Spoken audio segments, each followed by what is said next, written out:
Hi, welcome back to the channel. My name is Emma and this is Destination FBA. So today I wanted to talk to you about inactive listings. So when you have inactive listings, do you delete them? Should you delete them? And what does this mean for you?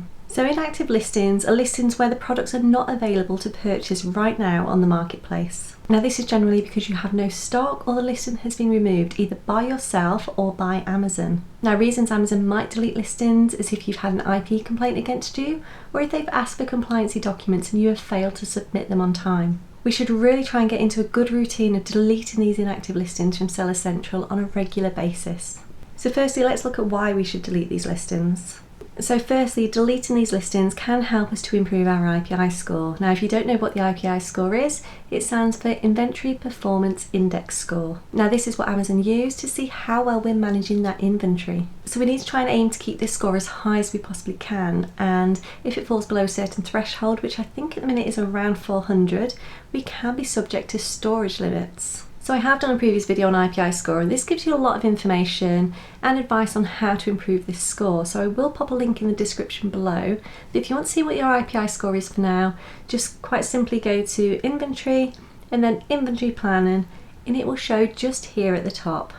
So going through and deleting any products we don't intend to restock will help our in-stock rate, and in turn this will help improve that IPI score. Now another reason we should go through and delete these inactive listings is to avoid IP complaints.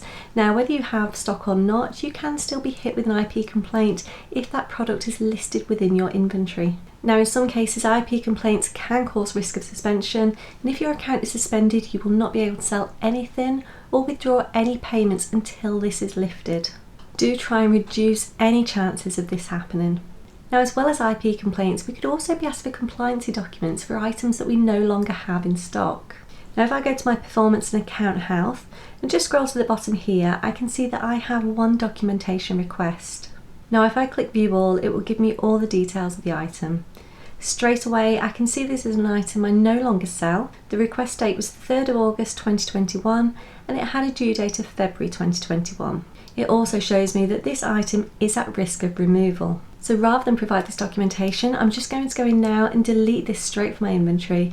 I have no plans to restock this item, so this is the best course of action. So let's look at how we can remove these listings. So the quickest and easiest way to remove these listings is in bulk via the Manage FBA inventory page. If we click where it says inactive, this will show all our current inactive products. We can then see if there's any inbound, available, unfulfillable or in reserve. If you have any inbound or reserve stock, you do not want to be deleting that listing. So just here we have date created and status change dates, and if we click on this drop down we can change the order. I would advise you do this so it shows all of your oldest stock first. We can then go through and check the boxes on the left hand side so we can easily delete these all in bulk rather than having to click through them one at a time. Now once you've selected all the products you want to delete, simply click this action button at the top and click delete products and listings and then confirm. Now these changes should take place within around 15 minutes. So when I'm deleting inactive listings, I tend to leave the last 2 months, and this is just to allow for customer returns. So when a customer decides to return an item, they actually have 45 days to send it back. Now if I've already deleted the listing, anything they send back will go into my stranded inventory.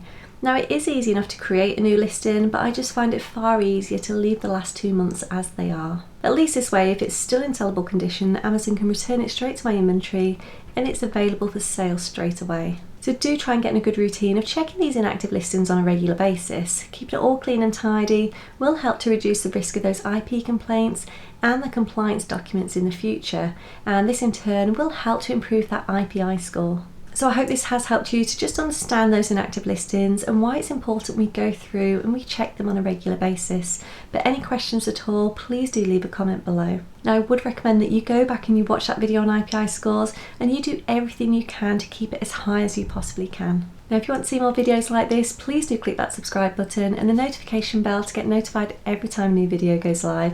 That is it for today. Thank you very much for watching. Take care. Bye bye.